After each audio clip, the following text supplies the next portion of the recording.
बहनों बहुत समय से इंतजार कर रही हैं। हाँ, गला थोड़ा बैठा हुआ है, आपको और ज़्यादा बहुत कष्ट नहीं दूंगी। देखिए, आज तो जो देश में परिस्थितियां हैं और जो आपके संसदीय क्षेत्र में परिस्थितियां हैं, इनको समझना बहुत ज़रूरी है। आज आपके सांसद भाजपा के हैं, सरकार प्रदेश में भाजपा की है और केंद्र में भी भाजपा की सरकार है, ठीक है। तो लगभग आप देखिए कि वही स्थिति है जो एक ज़माने में जब मेरे पिताजी आपके सांसद होते थे तो हमारी सरकार केंद्र में भी थी, प्रदेश में भी थी। और पिताजी ने कितने काम कराए, जो यहाँ बुजुर्ग बैठे हैं उनको याद होगा कि कितना काम हुआ अमेठी में, कि देश भर में अमेठी जाना जाता था, क्योंकि यहाँ पे बड़े बड़े उद्योग खोले गए, बड़ी बड़ी सड़कें बनी, यहाँ पे तमाम ऐसे काम हुए जिससे रोजगार बना, खेती हुई। मैं पिछली मीटिंग में बता रही थी कि जब मैं छोटी थी और यहाँ आती थी तो मुझे सफ़ेद सफ़ेद ज़मीन दिखती थी, तो मुझे याद है, मुझे समझ में नहीं आता था कि क्या है। बुजुर्गों को याद होगा, मैं पिताजी से पूछती थी कि ये ज़मीन सफ़ेद कैसे हो गई है, पहली बार देखी है। यहाँ तमाम ज़मीन ऊसड़ होती थी, उस ऊसड़ ज़मीन को हरा भरा करने के लिए काम भी मेरे पिताजी ने कराया कि किस तरह से यहाँ की ज़मीन उपजाऊ होगी, यहाँ हरियाली आएगी। आज जब हम यहाँ घूमते हैं तो सारा हरा भरा दिखता है।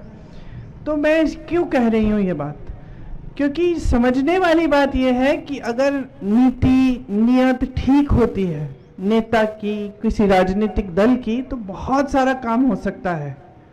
लेकिन आज आपकी जो परिस्थितियां हैं वो क्या है?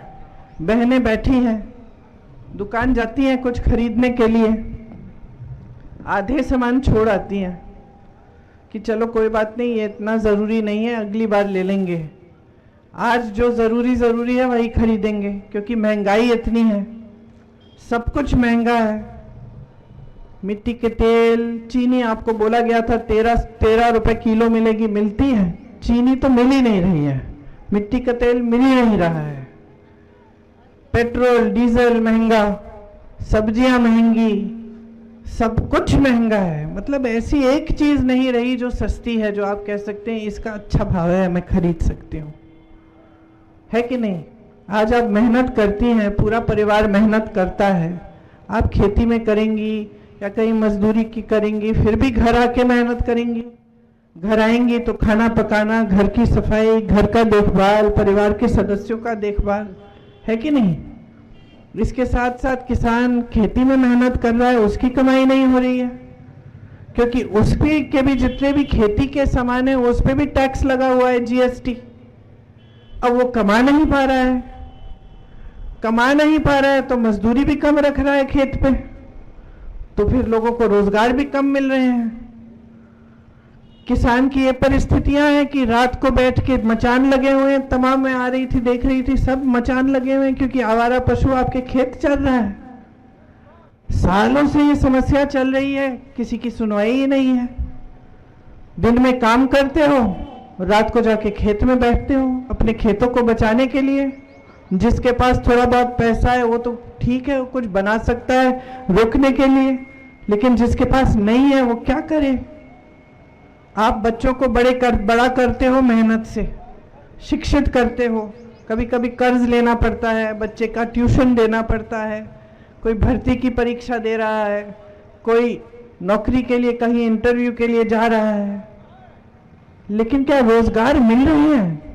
आज अपने बच्चों का भविष्य आप बनाने की पूरी मेहनत करते हो, लेकिन सरकार की तरफ से कोई समर्थन नहीं मिलता।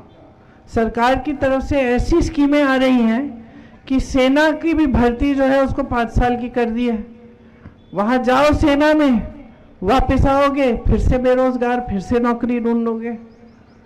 तो इतना प्रशिक्षण करते हैं बच्चे, मैंने खुद देखा अपनी आंखों से, 3-4 बजे सुबह उत्तर प्रदेश में गांव में दौड़ लगाते थे, छोटे छोटे बच्चे भी, कि हम अभी से लगा रहे हैं, बड़े होकर सेना में भर्ती होंगे।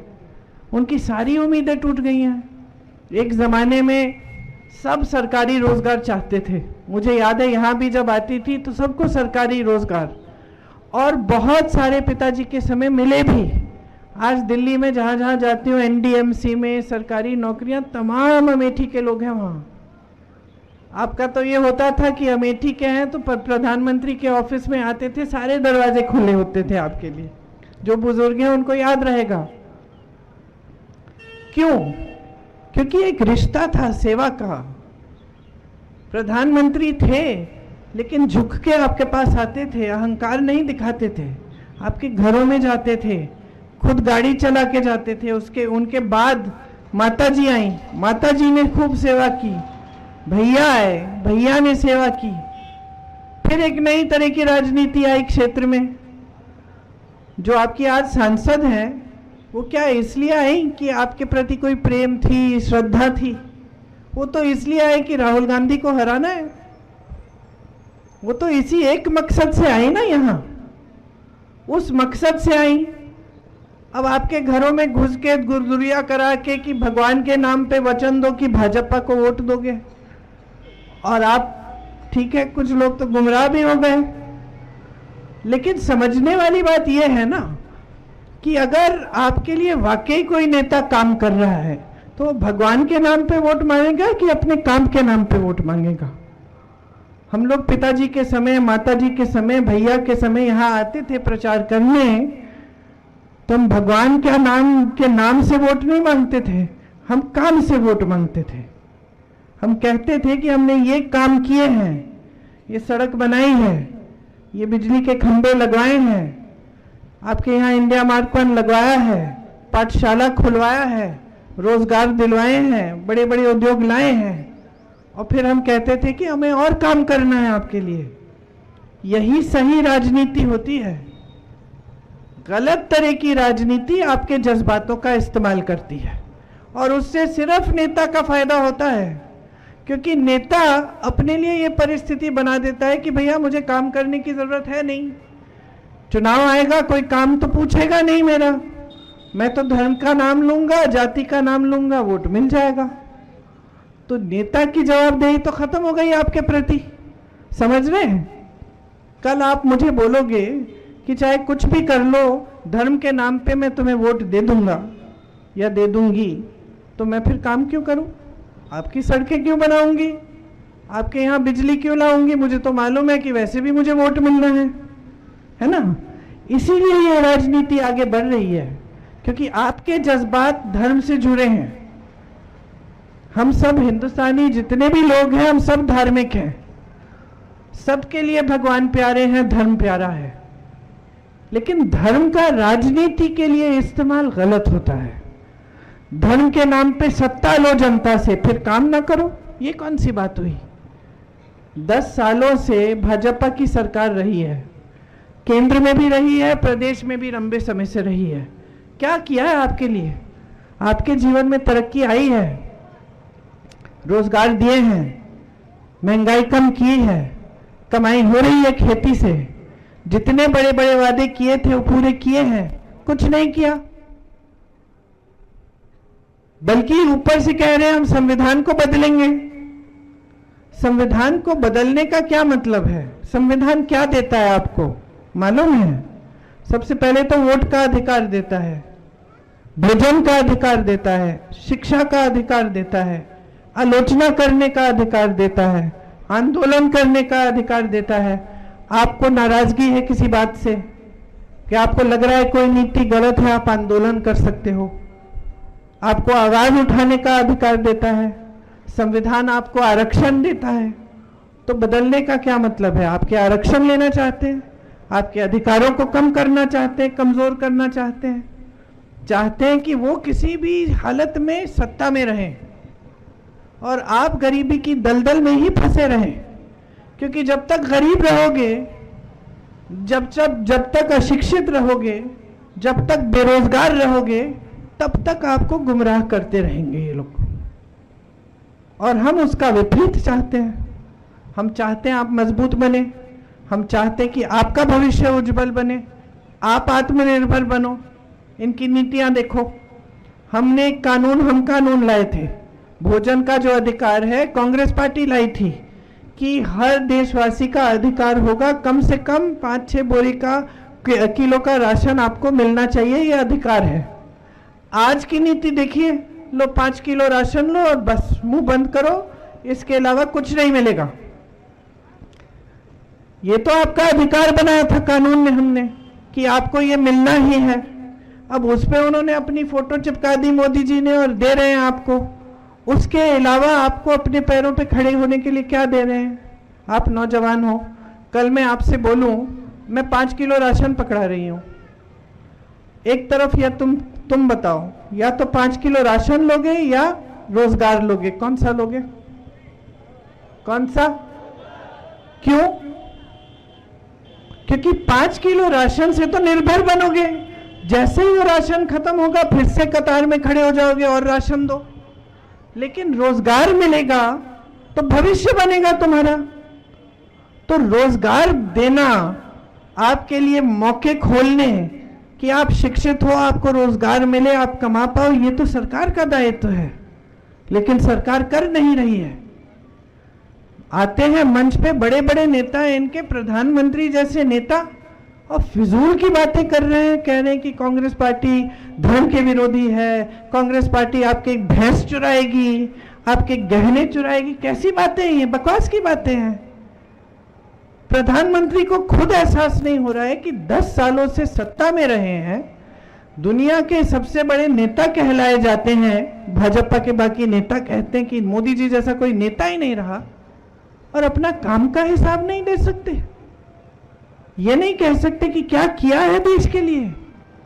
बड़े बड़े खरबपतियों के 16 लाख करोड़ इन्होंने माफ किए हैं। एक किसान का कर्ज माफ किया हो तो बताइए।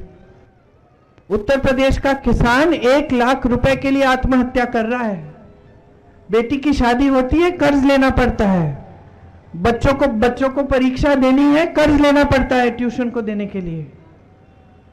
कि कोई बीमार पड़ता है, कर्ज लेना पड़ता है, और उसके लिए एक पैसा नहीं। जब कांग्रेस पार्टी कहती है हम आपके किसानों के कर्ज माफ करना चाहते हैं, भाजपा के नेता कहते हैं कि ये लोग झूठ बोल रहे हैं, अर्थव्यवस्था में पैसे नहीं है। अच्छा, तो फिर आपने 16 लाख करोड़ कैसे माफ किए बड़े खरबपतियों के? ये बड़े बड़े खरबपति जिनकी शादियां हम सोशल मीडिया पे देखते हैं, बड़े बड़े गहने, इतनी बड़ी बड़ी पार्टी, पता नहीं क्या क्या कर रहे हैं, इनके पास ये पैसे कहां से है? ये आपके पैसों से इनके कर्ज माफ हुए हैं, और आपका एक पैसा माफ नहीं है। आपके लिए एक ऐसी स्कीम नहीं है, प्रोग्राम नहीं है जिससे आप फूलो। जहां जहां से रोजगार मिलता था सब अपने बड़े खरबपति दोस्तों को सौंप दिया। सोचो, आज देश का कोयला, देश की बिजली, देश के बंदरगाह, देश के हवाई अड्डे, देश की सड़कों का ठेका किसके हैं? सब बड़े बड़े खरबपतियों के हैं। सब उनको सौंप दिए गए हैं। यहां से रोजगार मिलता था। मैं छत्तीसगढ़ में कोयले के खदान में गई, उसका निजीकरण हो गया। अब सब बड़ा खरबपति तय कर रहा है। पहले सरकार तय करती थी आपके बारे में सोच के, आपकी मजदूरी, आपका वेतन, आपकी सुरक्षा। तो निजीकरण अपने आप खराब नहीं है, लेकिन खराब बात यह है कि आप देश की सारी संपत्ति उठा के 4-5 लोगों को दे रहे हो, कर्ज माफ कर रहे हो उनका, और गरीब को दलदल में छोड़ रहे हो, और उसकी मुश्किलें बढ़ती जा रही हैं। ये आवारा पशु की समस्या जो रोज रात को आपके खेत चरे जा रहे हैं, ये समस्या कांग्रेस की सरकार ने हल की। छत्तीसगढ़ में अच्छे गौशालाएं बनाई। छत्तीसगढ़ में किसी से भी पूछ लीजिए, वहां महिलाएं काम करके 60-70 हजार कमा रही थी। जानवरों का दूध गांव में भेजा जा रहा था, उसमें से खोया बन रहा था, मिठाई बन रही थी। सरकार गोबर खरीद रही थी ताकि जानवरों का देखभाल करे जनता, उनकी आमदनी हो, गोबर में से गोबर गैस बनाए और अब वापस आपको मिले। तो एक होती है सरकार की नीति जिसमें देश की संपत्ति वापस देश की जनता के जेब में जाए, और दूसरी नीति इनकी जो नीति है कि आपकी सारी संपत्ति लेके किसी बड़े खरबपति के जेब में दे दी। ये फर्क है हम में और उनमें। ये हमारी नीति, हमारी विचारधारा है, वो उनकी है। उनकी विचारधारा है कि आपको गुमराह करके धर्म के नाम पर, जाति के नाम पर आपसे वोट लें। हमारी विचारधारा है कि हम अपने काम पर वोट लेंगे, हम आपका विकास करके दिखाएंगे। यही विचारधारा, यही परंपरा यहाँ पे कायम रही बहुत सालों के लिए। मेरे परिवार के सदस्यों ने अगर आपके साथ एक रिश्ता जोड़ा तो एक आदर का रिश्ता था, प्रेम का रिश्ता था, श्रद्धा का रिश्ता था। सिर्फ आपकी तरफ से हमारे लिए नहीं, हम आपकी श्रद्धा करते हैं। भैया हारे चुनाव, कोरोना आया, लेकिन भैया ने को जैसे ही कोरोना आया और पता चला लॉकडाउन हुआ है, पता चला कि तमाम लोग जो पलायन करके गए हैं उनके लिए कोई साधन नहीं है। मोदी जी ने एक दिन में कह दिया सब कुछ बंद, बस नहीं थी, ट्रेन नहीं थी, दुकानें बंद हो गई थी, तमाम लोग फंस गए थे अलग अलग प्रदेशों में। भैया ने सबसे पहले मुझे कहा कि प्रियंका पता करो अमेठी के लोग कहाँ कहाँ फंसे, उनको घर पहुंचाओ। सांसद नहीं थे आपके, आपकी सांसद ने क्या किया नहीं किया मुझे नहीं मालूम। मुझे ये मालूम है कि मेरे भाई हारे, लेकिन फिर भी उनके मन में ये बात थी कि जो अमेठी की जनता है वो अगर संकट में है उसकी मदद करनी है। ये है हमारा रिश्ता, ये रिश्ता कभी टूट नहीं सकता। हमने तमाम लोगों को ढूंढा, गुजरात में, बिहार में, इधर उधर, जहां से हम साधन करवा सकते थे, खाना पहुंचवा सकते थे, हमने किया और घर लाए सही सलामत बहुत सारे लोगों को उस समय। तो ये कहने का मतलब ये है कि हम सेवा करते रहेंगे। आपका समर्थन हमेशा मिला था, पिछले चुनाव में नहीं मिला, फिर भी हमने सेवा की और हम करते रहेंगे। आज किशोरी लाल शर्मा जी आपके प्रत्याशी हैं, इन्होंने कंधा से कंधा मिलाकर मेरे साथ सारे चुनाव लड़े हैं। यहाँ गांव गांव जानते हैं, सब बुजुर्गों को जानते हैं, गांव की समस्याएं जानते हैं। वो जानेंगे कि ये सड़क किसने बनाई और कब बनाई, कि इस गांव में बिजली है कि नहीं है, कब आई, सब कुछ जानते हैं, क्योंकि 40 सालों से आपकी सेवा की है। आपके जैसे हैं, आपके बीच आएंगे, आपसे मिलेंगे, अहंकारी नहीं है। तो हमने इनको इसलिए प्रत्याशी आगे किया है कांग्रेस पार्टी की तरफ से, क्योंकि हम सोचते हैं कि इनसे अच्छा यहाँ के काम कराने के लिए, आपकी समस्याओं को सुनने के लिए कोई और नहीं है। हम अपना रिश्ता आपके साथ कायम रखना चाहते हैं। इस चुनाव में हम कुछ गारंटी लाए हैं, वो आप ही की भलाई के लिए है। आप जानकारी ले सकते हैं कि जिन जिन प्रदेशों में कांग्रेस की सरकार है, हमने जो जो गारंटी दी है वो आज पूरी हो रही है। हमारी सरकारें जहां हैं बहनें, वहां बहनों के खातों में आज भी पैसे डाले जा रहे हैं। हम चाहते हैं कि 8,500 रुपए हर महीने हर गरीब परिवार की सबसे बड़ी महिला के खाते में डाले जाएं। एक साल में पूरे ये 1 लाख रुपए बन जाते हैं। आशा, आंगनवाड़ी और मिड डे मील की महिलाओं के लिए हम चाहते हैं कि आपका मानदेय बढ़ाया जाए। हम केंद्र की तरफ से दुगनी राशि देंगे ताकि आपका मानदेय कम से कम दुगना हो। इसके अलावा जो सरकारी रोजगार हैं उनमें से आधे रोजगार महिलाओं को दिए जाएंगे। जो स्नातक पास बच्चे हैं उनके लिए हम एक अप्रेंटिसशिप का प्रोग्राम लाएंगे, जिससे 1 लाख रुपए सालाना कमा पाएंगे। जब तक उनकी स्थायी नौकरी न लगे तब तक अपना हुनर भी बनाएंगे और इनको 1 लाख रुपए सालाना भी मिल जाएगा। पेपर लीक के खिलाफ हम कानून लाएंगे, सख्त से सख्त कार्रवाई होगी। 5,000 करोड़ रुपए का फंड आएगा ताकि जो नौजवान अपना कारोबार शुरू करना चाहता है उसके लिए कुछ पैसे हो, सुविधा हो, वो वहां से अपने लिए फंड लेकर कारोबार शुरू कर पाएगा। 30 लाख पद आज मोदी जी की सरकार में खाली पड़े हैं, हम उन पदों को भरेंगे। खेती किसानी के जितने भी सामान हैं जिस पे आज जीएसटी है, उन सब को जीएसटी मुक्त किया जाएगा। न्यूनतम समर्थन मूल्य कानूनी अधिकार बनेगा आपका। अगर आपके खेतों में नुकसान होगा तो कानून आएगा कि 30 दिन के अंदर अंदर आपका पूरा भुगतान होना चाहिए। तो हम आपके लिए काम करना चाहते हैं। ऐसी तमाम स्कीमें हैं जिनसे आपका फायदा होगा। 25 लाख का बीमा, स्वास्थ्य बीमा हमने राजस्थान में लागू किया जब हमारी सरकार थी। अभी कुछ मेरे ख्याल से 6 महीने पहले सरकार बदली, लेकिन 6 महीनों पहले तक हमारी सरकार जब थी तो कोई भी इलाज कराना था 25 लाख के अंदर अंदर मुफ्त होता था। हार्ट के जो मरीज हैं उनकी हार्ट की सर्जरी ऑपरेशन हुआ, उनको 1 पैसा नहीं देना पड़ा। तो 25 लाख का स्वास्थ्य बीमा हम पूरे देश में लागू करना चाहते हैं ताकि 25 लाख का सबका इलाज मुफ्त में हो पाए। ये सब बातें हैं जो हम करना चाह रहे थे आपसे उम्मीद है कि 20 तारीख को जो पहले नंबर पे पहला बटन है उस पे जो पंजे का निशान है उसको दबा के आप भारी बहुमत से किशोरी जी को जिताएंगे ताकि फिर से एक बार सेवा की राजनीति, समर्पण की राजनीति अमेठी में वापस आए। तो आपसे ये उम्मीद है, आशा है कि आप वोट डालने समय मेरी बातों के बारे में सोचेंगे और अपने पूरे विवेक से अपने ही भविष्य के प्रति, अपने ही परिवारों के लिए, अपने आप को सक्षम बनाने के लिए कांग्रेस को वोट देंगे। बहुत बहुत धन्यवाद। जय हिंद। मेरे सपा के भी साथी हमारे साथ हैं आज, क्योंकि इस चुनाव में हमारा गठबंधन है। तो इंडिया गठबंधन एक गठबंधन है तमाम पार्टियों का जो चाहते हैं कि इस देश में लोकतंत्र बना रहे, कि इस देश में विकास पर आधारित राजनीति चले और सही राजनीति चले। इसीलिए हम सब ये चुनाव इकट्ठा लड़ रहे हैं।